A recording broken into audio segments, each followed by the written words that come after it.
ನಾವು ಮಹಾಭಾರತದ ಭೀಮನ ಬಗ್ಗೆ ಏನಂತ ತಿಳ್ಕೊಂಡಿದೀವಿ? ಒಬ್ಬ ದೊಡ್ಡ ದೇಹದ ಭಾರಿ ಹೊಟ್ಟೆಯ ಕೇವಲ ಬಲದಿಂದ ಯುದ್ಧವನ್ನು ಮಾಡುವ ಯೋಧ ಅಂತ. ಆದ್ರೆ ಇದು ನಿಜನಾ? ಮಹಾಭಾರತದ ಗ್ರಂಥಗಳನ್ನು ಆಳವಾಗಿ ಅಧ್ಯಯನ ಮಾಡಿದಾಗ ಒಂದು ಆಶ್ಚರ್ಯಕರ ಸತ್ಯ ಹೊರಬರುತ್ತೆ.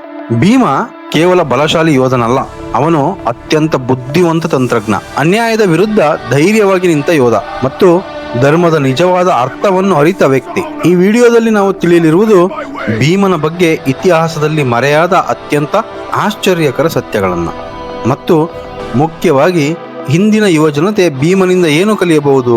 ಬನ್ನಿ ನೋಡ್ಕೊಂಬರೋಣ. ಮಹಾಭಾರತ ಭೀಮ ಎಂದ ತಕ್ಷಣ ನಮ್ಮ ಕಣ್ಮುಂದೆ ಬರುವುದು ದೊಡ್ಡ ಹೊಟ್ಟೆ, ಬೃಹತ್ ದೇಹ ಮತ್ತು ಕೈಯಲ್ಲಿ ಒಂದು ಭಾರೀ ಗದೆಯನ್ನು ಹಿಡಿದಿರುವ ವ್ಯಕ್ತಿ. ಆದ್ರೆ ನಾವು ಇಲ್ಲಿವರೆಗೂ ಅನ್ಕೊಂಡಿರ್ತಕ್ಕಂಥ ಭೀಮನ ರೂಪ ನಿಜವಲ್ಲ ಅಂತ ಹೇಳಿದ್ರೆ ನೀವು ನಂಬ್ತೀರಾ? ಹೌದು. ಪುರಾತತ್ವ ಶಾಸ್ತ್ರಜ್ಞರ ಮತ್ತು ಇತಿಹಾಸಕಾರರ ಪ್ರಕಾರ ಭೀಮನನ್ನು ಮಹಾಭಾರತದಲ್ಲಿ ವೃಕೋದರ ಅಂತ ಕರಿತಾ ಇದ್ರು. ವೃಕ ಎಂದರೆ ತೋಳ, ಉಲ್ಫ್ ಅಥವಾ ನರಿ. ನರಿಯ ಹೊಟ್ಟೆ ಯಾವಾಗ್ಲೂ ಒಳಗಡೆ ಇರ್ತಿತ್ತು. ವೈಜ್ಞಾನಿಕವಾಗಿ ಹೇಳ್ಬೇಕಂದ್ರೆ ಭೀಮನಿಗೆ ದೊಡ್ಡ ಹೊಟ್ಟೆ ಇರಲಿಲ್ಲ, ಬದಲಾಗಿ ಇಂದಿನ ಭಾಷೆಯಲ್ಲಿ ಅಂದ್ರೆ ಈಗಿನ ಆಧುನಿಕ ಭಾಷೆಯಲ್ಲಿ ಹೇಳೋದಾದ್ರೆ ಆತ ಅತ್ಯುತ್ತಮ 6 ಪ್ಯಾಕ್ ಮತ್ತು ಕೋರ್ ಸ್ಟ್ರೆಂತ್ ಹೊಂದಿದ್ದಂತ ಫಿಟ್ ಯೋಧನಾಗಿದ್ದ. ಕೇವಲ ದೈಹಿಕ ಗಾತ್ರವಲ್ಲ, ಫಿಟ್ನೆಸ್ ಮತ್ತು ಚೈತನ್ಯ ಎಷ್ಟು ಮುಖ್ಯ ಎಂಬುದನ್ನು ಇದು ಇಂದಿನ ಯುವಕರಿಗೆ ತಿಳಿಸುತ್ತದೆ. ಅನಾರೋಗ್ಯಕರ ದೇಹಕ್ಕಿಂತ ಕಟ್ಟುಮಸ್ತಾದ ಮತ್ತು ಚುರುಕಾದ ದೇಹವನ್ನು ಹೊಂದುವುದು ನಿಜವಾದ ಶಕ್ತಿ. ಭೀಮನನ್ನು ಕೇವಲ ಒಬ್ಬ ಬಲಶಾಲಿ ಅಂತ ಬಿಂಬಿಸಲಾಗಿದೆ, ಆದ್ರೆ ಆತ ಅಪ್ರತಿಮ ಬುದ್ಧಿವಂತನಾಗಿದ್ದ. ಭೀಮನಿಗೆ ಭವಿಷ್ಯವನ್ನು ಊಹಿಸುವ ಮತ್ತು ಶ್ರೀಕೃಷ್ಣನ ಆಲೋಚನೆಗಳನ್ನು ಮೊದಲೇ ಗ್ರಹಿಸುವ ಶಕ್ತಿ ಇತ್ತು. ಭೀಮನನ್ನು ನರೋತ್ತಮ ಅಂದ್ರೆ ಮನುಷ್ಯರಲ್ಲಿ ಅತ್ಯುತ್ತಮ ಅಂತ ಕರೆಯಲಾಗ್ತಿತ್ತು. ದ್ರೌಪದಿಯ ವಸ್ತ್ರಾಪರಣ ಸಮಯದಲ್ಲಿ ದುಶ್ಯಾಸನನು ದ್ರೌಪದಿಯನ್ನು ಸಭೆಗೆ ಎಳೆದು ತಂದಾಗ ಅಲ್ಲಿ ಕುಳಿತಿದ್ದ ಎಲ್ಲರೂ ಮೌನವಾಗಿದ್ರು, ಆದರೆ ಭೀಮನ ರಕ್ತ ಕುದಿಯುತ್ತಿತ್ತು. ಆತ ತಕ್ಷಣವೇ ಸಹದೇವನಿಗೆ ಬೆಂಕಿ ತರಲು ಹೇಳಿದ. ಜೂಜಾಳಿ ಹೆಂಡತಿಯನ್ನು ಸೋತ ನಮ್ಮ ಅಣ್ಣ ಯುಧಿಷ್ಠರನ ಕೈಗಳನ್ನು ನಾನು ಸುಡುತ್ತೀನಿ ಅಂತ ಕುಡಿದ. ಕೌರವರನ್ನು ಈಗಲೇ ಕೊಲ್ತೀನಿ ಎಂದು ಭೀಮ ಹೇಳಿದಾಗ ಎಲ್ಲರೂ ಅವನನ್ನು ತಡೆದರು. ಆದರೆ ಸ್ವತಃ ಶ್ರೀಕೃಷ್ಣನೇ ಹೇಳಿದನು, ನಾನೇನಾದ್ರೂ ಅಲ್ಲಿದ್ದಿದ್ರೆ ಭೀಮ ಹೇಳ್ದಂತಾನೆ ಮಾಡ್ತಿದ್ದೆ ಅಂತ ಅಂದ. ವನವಾಸದ ಸಮಯದಲ್ಲಿ ಭೀಮನು ತನ್ನ ಭಾಷಾಶಾಸ್ತ್ರದ ಅದ್ಭುತ ತರ್ಕವನ್ನ ಬಳಸಿ 13 ತಿಂಗಳುಗಳನ್ನು 13 ವರ್ಷಗಳಿಗೆ ಸಮಾನವೆಂದು ಪರಿಗಣಿಸಬಹುದು ಎಂದು ವಾದಿಸಿ ತಕ್ಷಣವೇ ಹೋಗಿ ಕೌರವರ ಮೇಲೆ ಯುದ್ಧ ಮಾಡೋಣ ಅಂತ ಕೃಷ್ಣನ್ನೇ ಒಪ್ಪಿಸಿದ್ದ. ಇದು ಅರಿವಿನ ಚುರುಕುತನ ಮತ್ತು ಭಾವನಾತ್ಮಕ ಬುದ್ಧಿವಂತಿಕೆಯನ್ನು ತೋರಿಸುತ್ತದೆ. ಇಂದಿನ ಯುವ ಜನತೆ ಕಲಿಯಬೇಕಾದ ದೊಡ್ಡ ಪಾಠ ಇದು. ಅನ್ಯಾಯವನ್ನು ಕಂಡಾಗ ಸುಮ್ಮನಿರಬಾರದು, ತಕ್ಷಣವೇ ಧ್ವನಿ ಎತ್ತಬೇಕು. ಸೈಬರ್ ಬೆದರಿಕೆ ಇರಲಿ ಅಥವಾ ಬೇರಾವುದೇ ಶೋಷಣೆ ಇರಲಿ, ತಕ್ಷಣವೇ ಪ್ರತಿಕ್ರಿಯಿಸುವ ಧೈರ್ಯ ಬೇಕು. ಭೀಮನ ಶಕ್ತಿ ಕೇವಲ ಕೋಪಕ್ಕಲ್ಲ, ಅದು ಕರುಣೆಗೂ ಹೆಸರಾಗಿತ್ತು. ಏಕಚಕ್ರ ನಗರದಲ್ಲಿ ಬಕಾಸುರ ಎಂಬ ಕ್ರೂರ ರಾಕ್ಷಸನಿದ್ದ. ಆತ ಪ್ರತಿ ವಾರ ಊರಿನಿಂದ ಒಂದು ಬಂಡಿ ತುಂಬಾ ಆಹಾರ ಮತ್ತು ಮನುಷ್ಯನನ್ನು ಬಲಿಯಾಗಿ ಕೇಳುತ್ತಿದ್ದ. ಈ ಭೀಕರ ವ್ಯವಸ್ಥೆ ಸುಮಾರು 13 ವರ್ಷಗಳಿಂದ ನಡ್ಕೊಂಡು ಬಂದಿತ್ತು. ಒಂದು ದಿನ ಪಾಂಡವರಿಗೆ ಆಶ್ರಯ ನೀಡಿದ್ದ ಬಡ ಬ್ರಾಹ್ಮಣನ ಸರದಿ ಬಂದಿತ್ತು. ಆಗ ಕುಂತಿ ತನ್ನ ಮಗ ಭೀಮನನ್ನ ಕಳಿಸೋದಕ್ಕೆ ನಿರ್ಧರಿಸ್ತಾಳೆ. ಬಕಾಸುರನ ಗುಹೆಯ ಬಳಿಗೆ ಭೀಮ ಆಹಾರದ ಬಂಡಿಯನ್ನ ತಗೊಂಡು ಹೋಗ್ತಾನೆ. ಅಲ್ಲಿ ಏನ್ ಮಾಡ್ತಾನೆ ಗೊತ್ತಾ? ರಾಕ್ಷಸನಿಗೆ ಹೆದರುವ ಬದಲು ಆ ರಾಕ್ಷಸನಿಗೆ ತಂದಿದ್ದ ಆಹಾರವನ್ನೆಲ್ಲ ಗುಹೆಯ ಹೊರಗೆ ಕುಳಿತು ತಿನ್ನೋದಕ್ಕೆ ಶುರು ಮಾಡ್ತಾನೆ. ಇದು ಬಕಾಸುರನಿಗೆ ಭೀಮ ನೀಡಿದ ಮಾನಸಿಕ ಪೆಟ್ಟು. ಆಕ್ರೋಶದಿಂದ ಹೊರಬಂದ ಬಕಾಸುರನನ್ನು ಭೀಮ ಒಂದೇ ಏಟಿಗೆ ಎತ್ತಿ ಬಿಸಾಕ್ತಾನೆ. ಕ್ಷಣಾರ್ಧದಲ್ಲಿ ಆತನ ಪ್ರಾಣವನ್ನು ತೆಗಿತಾನೆ. ನಂತರ ಆ ರಾಕ್ಷಸನ ಶವವನ್ನು ಊರಿನ ದ್ವಾರಕ್ಕೆ ತಂದು ಊರಿನ ಜನರಲ್ಲಿದ್ದ ಭಯವನ್ನ ಶಾಶ್ವತವಾಗಿ ದೂರ ಮಾಡ್ತಾನೆ. ನಮ್ಮಲ್ಲಿರುವ ಶಕ್ತಿ, ಹಣ ಅಥವಾ ಅಧಿಕಾರವನ್ನು ದುರ್ಬಲರನ್ನು ತುಳಿಯಲು ಬಳಸುವ ಬದಲು ಸಮಾಜದ ಒಳಿತಿಗಾಗಿ ಮತ್ತು ಅಮಾಯಕರ ರಕ್ಷಣೆಗಾಗಿ ಬಳಸಬೇಕು ಎಂಬುದಕ್ಕೆ ಇದೊಂದು ಅತ್ಯುತ್ತಮ ಉದಾಹರಣೆಯಾಗಿದೆ. ಇಲ್ಲಿವರೆಗೂ ನೀವು ನೋಡಿರೋ ಭೀಮನ ಕಥೆಗಳು ಬಹುಶಃ ನೀವು ಮೊದಲು ಕೇಳದಿರಬಹುದು.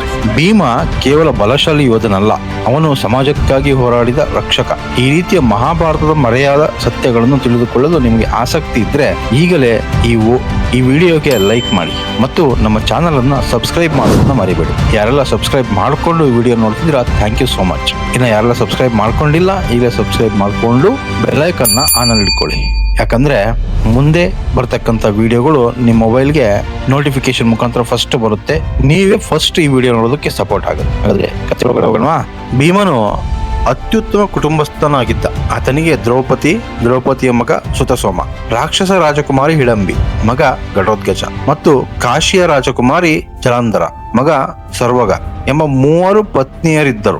ಘಟೋತ್ಕಚ ಕುರುಕ್ಷೇತ್ರ ಯುದ್ಧದಲ್ಲಿ ಪಾಂಡವರ ಗೆಲುವಿಗಾಗಿ ತನ್ನ ಪ್ರಾಣವನ್ನೇ ತ್ಯಾಗ ಮಾಡಿದ ಮಹಾವೀರ. ಇಷ್ಟೆಲ್ಲ ಶಕ್ತಿ ಇದ್ರೂ ಭೀಮನಿಗೆ ತನ್ನ ಅಣ್ಣ ಯುಧಿಷ್ಠಿರನೆಂದರೆ ಅಪಾರ ಗೌರವ. ಒಮ್ಮೆ ವನವಾಸದ ಸಮಯದಲ್ಲಿ ಭೀಮ ಕಾಡಿನಲ್ಲಿ ತಿರುಗಾಡುತ್ತಿದ್ದಾಗ ಒಂದು ಬೃಹತ್ ಹಾವು ಅವನನ್ನು ಅಪ್ಪಿಕೊಂಡು ಬಂಧಿಸಿತ್ತು. ಆ ಹಾವು ಬೇರಾರೂ ಅಲ್ಲ, ಶಾಪಗ್ರಸ್ತನಾಗಿದ್ದ ಅವರ ಪೂರ್ವಜ ರಾಜ ನಹುಷ. ನಹುಷನ ಶಕ್ತಿ ಎಷ್ಟಿತ್ತೆಂದರೆ ಜಗತ್ಕಟ್ಟಿಯಾಗಿದ್ದ. ಭೀಮನಿಗೂ ಆ ಹಾವಿನ ಹಿಡಿತದಿಂದ ಬಿಡಿಸಿಕೊಳ್ಳಲು ಸಾಧ್ಯ ಆಗೋದೇ ಇಲ್ಲ.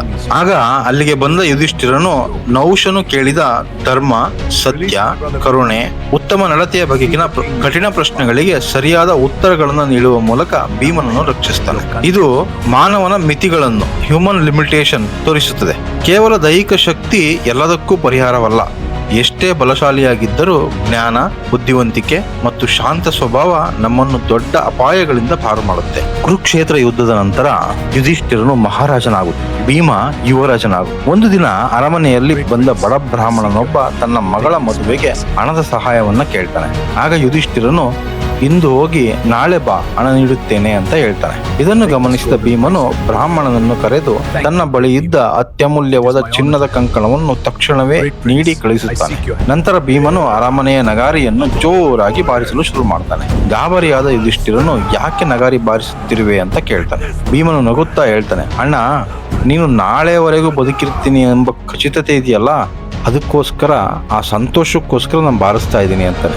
ಆಗ ಯುಧಿಷ್ಠಿರನಿಗೆ ತನ್ನ ತಪ್ಪಿನ ಅರಿವಾಗುತ್ತೆ. ಯಾವುದೇ ಮನುಷ್ಯನಿಗೆ ತನ್ನ ಆಯಸ್ಸಿನ ಖಚಿತತೆ ಇರೋದಿಲ್ಲ. ಹೀಗಿರುವಾಗ ಮಾಡಬೇಕಾದ ಒಳ್ಳೆ ಕೆಲಸಗಳನ್ನು ನಾಳೆಗೆ ಮುಂದೂಡಬಾರದು. ಯುಧಿಷ್ಠಿರನೇ ಹೇಳುವಂತೆ ಎಲ್ಲರೂ ನನ್ನನ್ನು ಧರ್ಮರಾಜ ಅಂತಾರೆ, ಆದ್ರೆ ನಿಜವಾದ ಧರ್ಮ ಏನು ಅಂತ ತಿಳಿದಿರೋನು ನೀನು ಭೀಮ ಅಂತ ಹೇಳ್ತಾನೆ. ಇದು ಕೆಲಸವನ್ನು ಮುಂದೂಡುವ ಅಭ್ಯಾಸದ ವಿರುದ್ಧದ ದೊಡ್ಡ ಪಾಠ. ನಾಳೆ ಮಾಡೋಣ ಎನ್ನುವ ಸೋಮಾರಿತನ ಎಲ್ಲರಲ್ಲೂ ಹೆಚ್ಚಾಗುತ್ತಿದೆ. ಒಳ್ಳೆಯ ಕೆಲಸಗಳನ್ನು ತಕ್ಷಣ ಮಾಡಬೇಕು, ವಿಳಂಬ ಮಾಡಬಾರದು ಎನ್ನುವುದು ಯಶಸ್ಸಿನ ಅತಿ ದೊಡ್ಡ ರಹಸ್ಯ. ಭೀಮನು ಕುರುಕ್ಷೇತ್ರ ಯುದ್ಧದಲ್ಲಿ ಭಗದತ್ತನ ಸುಪ್ರತಿಕ ಎಂಬ ಭಯಾನಕ ಆನೆಯ ವಿರುದ್ಧವೂ ಒಂಟಿಯಾಗಿ ಹೋರಾಡ್ತಾನೆ. ಯುದ್ಧದ ಅಂತಿಮ ಘಟ್ಟದಲ್ಲಿ ಭೀಮ ಮತ್ತು ದುರ್ಯೋಧನ ನಡುವೆ ಪ್ರಾಣಾಂತಿಕ ಗದಾಯುದ್ಧ ನಡೆಯುತ್ತದೆ. ದುರ್ಯೋಧನನು ಅಜಯನಾಗಿದ್ದ. ಆತನನ್ನು ಸೋಲಿಸಲು ಭೀಮನು ಗದಾಯುದ್ಧದ ನಿಯಮಗಳನ್ನು ಮೀರಿ ದುರ್ಯೋಧನನ ತೊಡೆಯ ಕೆಳಭಾಗಕ್ಕೆ ಹೊಡೆಯುತ್ತಾನೆ. ಇದನ್ನು ನೋಡಿದ ಬಲರಾಮನಿಗೆ ವಿಪರೀತ ಕೋಪ ಬರುತ್ತದೆ.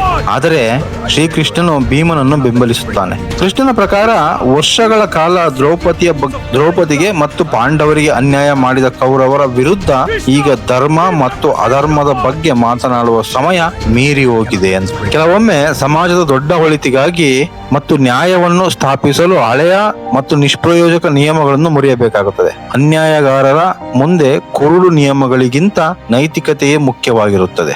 ಭೀಮ ಕೇವಲ ಒಬ್ಬ ಗದಾಧಾರಿ ಯೋಧನಲ್ಲ, ಅವನು ಧೈರ್ಯಶಾಲಿ ಯೋಧ, ಬುದ್ಧಿವಂತ ತಂತ್ರಜ್ಞ, ಅಮಾಯಕ ರಕ್ಷಕ ಮತ್ತು ಧರ್ಮವನ್ನು ತಕ್ಷಣ ಆಚರಿಸುವ ಕರ್ಮಯೋಗಿ. ಇಂದಿನ ಯುವ ಜನತೆ ಭೀಮನಿಂದ ಕಲಿಯಬೇಕಾದದ್ದು ತುಂಬಾ ದೊಡ್ಡದಿದೆ. ದೈಹಿಕವಾಗಿ ಸದೃಢರಾಗಿರುವುದು, ತೀಕ್ಷ್ಣವಾದ ಬುದ್ಧಿಯನ್ನು ಬೆಳೆಸಿಕೊಳ್ಳುವುದು, ಅನ್ಯಾಯದ ವಿರುದ್ಧ ಧೈರ್ಯವಾಗಿ ನಿಲ್ಲುವುದು ಮತ್ತು ಒಳ್ಳೆಯ ಕೆಲಸಗಳನ್ನು ಎಂದಿಗೂ ಮುಂದೂಡದಿರುವುದು. ಯಾಕೆಂದರೆ ನಿಜವಾದ ಶಕ್ತಿ ದೇಹದಲ್ಲ, ಅದು ಧೈರ್ಯದಲ್ಲಿ, ಬುದ್ಧಿಯಲ್ಲಿ ಮತ್ತು ಧರ್ಮದಲ್ಲಿ ಇರುತ್ತದೆ. ಇಲ್ಲಿವರೆಗೂ ಭೀಮನ್ ಕತೆ ನಿಮ್ಗೆ ಇಷ್ಟ ಆಗಿದೆ ಅಂತ ಅನ್ಕೊಂಡಿದ್ದೀನಿ. ನನ್ನ ಬುದ್ಧಿಮಟ್ಟಕ್ಕೆ ತಿಳಿದಿರೋ ಮಟ್ಟಿಗೆ ನಾನು ಹೇಳಿದ್ದೀನಿ. ಇದರಲ್ಲಿ ಏನಾದ್ರೂ ನೀವು ಆಡ್ ಮಾಡೋದಿದ್ರೆ ದಯವಿಟ್ಟು ಕಮೆಂಟ್ ಮುಖಾಂತರ ತಿಳಿಸಿ. ಜೊತೆಗೆ ಈ ವಿಡಿಯೋ ಇಷ್ಟ ಆಗಿದ್ರೆ ಒಂದು ಲೈಕ್ ಮಾಡಿ. ಹಾಗೆ ಈ ವಿಡಿಯೋವನ್ನ ನಿಮ್ಮ ಸ್ನೇಹಿತರಿಗೆ ಮತ್ತು ನಿಮ್ಮ ಸಂಬಂಧಿಕರಿಗೆ ಶೇರ್ ಮಾಡಿ. ಹಾಗೆ ಅವರಿಗೂ ಸಬ್ಸ್ಕ್ರೈಬ್ ಮಾಡ್ಕೊಳ್ಳೋದು ಕೇಳಿ.